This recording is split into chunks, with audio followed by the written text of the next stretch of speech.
آگے ہے جی کہ ریاست مخالف مواد پھیلانے پہ عدالت نے پاکستان کے 27 یوٹیوب چینلز بند کرنے کا حکم دیا ہے۔ ان میں آفتاب اقبال، اوریا مقبول جان، عمران ریاض، بانی P T I Imran Khan اور پاکستان تحریک انصاف آفیشیل کے چینل شامل ہیں۔ ان میں سے اکثر صحافی نون لیگ کی حکومت پہ کڑی تنقید کرتے ہیں۔ حکومت پہ تنقید تو میں بھی بہت کرتا ہوں، میں ان میں سے سب کو جانتا ہوں سوائے عمران ریاض خان، میں اس کو کبھی نہیں ملا۔ آفتاب اقبال میرے بھائیوں کی طرح، اور یا مقبول جان بہت سویٹ آدمی، بلکہ انہوں نے کچھ چند مہینے پہلے کی بات ہے، میرا وہ انٹرویو وغیرہ بھی کیا تھا، تو میں تو ان کی بہت عزت کرتا ہوں۔ اچھا، ہوتا یہ ہے کہ ہم بالکل ہی ایک جیسے قبائلی دشمنی کے چکر میں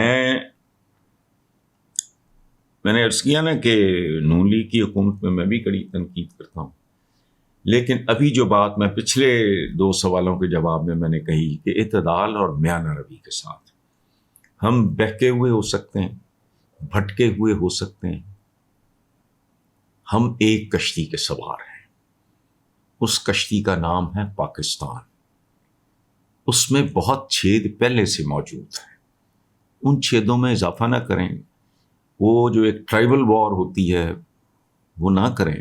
تنقید تو میرا خیال ہے کہ اگر حدود کے اندر رہ کے کی جائے تو میں نے تو صرف ایک ہی حکمران دیکھا ہے آج تک، مجھے پرویز مشرف صاحب کے زمانے میں کبھی کوئی دقت نہیں ہوئی، ایوب خان کے زمانے میں تو ہم ویسے ہی بچے تھے، تو ایون بھٹو کے زمانے میں کرتا رہا ہوں تنقید، ان کے لیے جیل بھی کاٹی۔ میں نے صرف ایک آدمی کو غیر انسانی، اور وہ تھا ضیاء الحق۔ ہمیشہ کہتا ہوں، لوگ کہتے ہیں مرے ہوئے لوگوں کو کیا ہے، مطلب کیا تکلیف ہے؟ یزید نہیں مرا، شمر نہیں مرا، یہ نہیں، اس زمانے میں عجیب و غریب بات تھی، اور ہمیں یہ سمجھنا ہوگا کہ ہمارا اوور آل جو کلچر ہے وہ پسماندہ ہے۔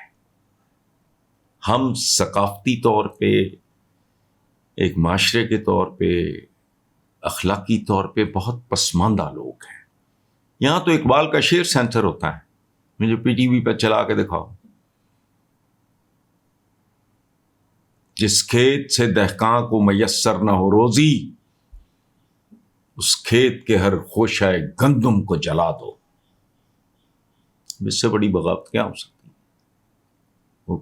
یہ شعر آپ سنیں گے نہیں، کم از کم ٹی وی شیوی یہ وہ وغیرہ کبھی نہیں۔ اسی طرح بہت ساری چیزیں، حالانکہ یہ گھٹیا کام ہے، یہ کم ظرفی ہے، کوئی بات نہیں، خیر ہے۔ اقبال کو اتنی عقل تھی، وہ اکسا نہیں رہا تھا، وہ اس سمبولک بات ہوتی ہے، بعض اوقات ایک علامتی بات، یہ تھوڑی کھیت کے ہر خوشہ گندم کو جلا دو۔ اقبال جب کہتا ہے، دیکھنے میں تو بات بڑی عجیب سی فضول سی لگتی ہے، دشت و دشت ہیں دریا بھی نہ چھوڑے ہم نے، پہرے ظلمات میں دوڑا دیے گھوڑے ہم نے۔ اس کا کیا مطلب ہے؟ کدھر گئے گھوڑے، کدھر گئے دشت، تو کدھر گئے دریا؟ اپنا حال دیکھو آج۔ بنیادی طور پہ وہ کہہ رہا ہے کہ بھائی جد و جہد کرو، کام کرو، محنت کرو، ادروائز آج کل ان کے گھوڑے ہیں، آپ کی اوقات ہی کوئی نہیں۔ غزہ میں چیخ رہے ہو، ایران کے ساتھ وہ کیا کر گئے ہیں؟ الحمدللہ اللہ کا کرم ہے، بات ایک حد سے آگے نہیں بڑھی، لیکن ہوا کیا ہے؟ اپنے زمانے کی سپر پاور فارس، یہ جو ایک سیزر تھا، اور ادھر وہ کیسر و کسرا کون ہے؟ فارس، جسے آج ایران کہتے ہیں، اور روم۔ تو اس لیے میرا خیال ہے کہ اگر لاجیکل بات طرح کی جائے اس سے، تو نہیں ہونا چاہیے، اور حکومت کو بھی اتنا سینسٹیو نہیں ہونا چاہیے۔ اب لوگ جو گھروں میں بیٹھ کے جو زبان استعمال کرتے ہیں، میں ٹی وی پہ دیکھ رہا تھا کل، کوئی چینل تھا لوکل، لوگ بددعائیں دے رہے تھے، ٹی وی پہ چل رہے تھے۔ اب کیا کرو، ان سب کو گولی مار دو۔ وہ کہہ رہے تھے کہ اللہ ان سے انتقام لے گا، اللہ ان کا بیڑا کرے گا۔ اللہ ان کی نسلوں کو اجاڑے گا. یہ اس طرح کی باتیں ہو رہی تھی کل, مجھے اب یاد نہیں, کوئی لوکل چینل ہے, کوئی نوجوان کوئی داڑھی والا تھا, وہ لے کے پھر رہا تھا مائک شائک, لوگ ایسی باتیں کر رہے تھے لوگ. تو اس لیے وہ دیٹ از ناٹ امپورٹنٹ. تو یوٹیوب چینل کو, حکومت کو بھی چاہیے کوئی تحمل اور بردباری. ان کے اندر اینگر, غصہ, ریئیکشن اور بڑھے گا. تو کوئی بات نہیں, برداشت کر لیں, تھوڑی اپنی قوت برداشت بڑھائیں, وہ تھوڑا اپنی قوت اعتدال کو ذرا آگے لے کے جائیں تو خیر ہے. ہم وطن ہیں ہمارے, یہ تو کوئی بات نہیں ہے. اچھا, آخری ہے جی, وہ پی ٹی آئی کے سابق ترجمان رؤوف حسن نے مشورہ دیا ہے کہ بہتر ہے اسٹیبلشمنٹ کے ساتھ بیٹھ کر یہ مذاکرات کے ذریعے حل نکلے. تو کہڑی نمی گل کر رہے ابھی عمران تو ڈے ون یہی کہہ رہا ہے.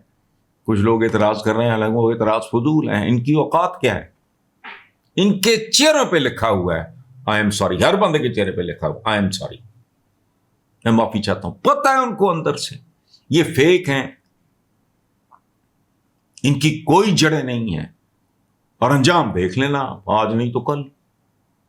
اس پہ تو کوئی تبصرے کی عقل کی ضرورت ہی نہیں ہے. Thank you very much.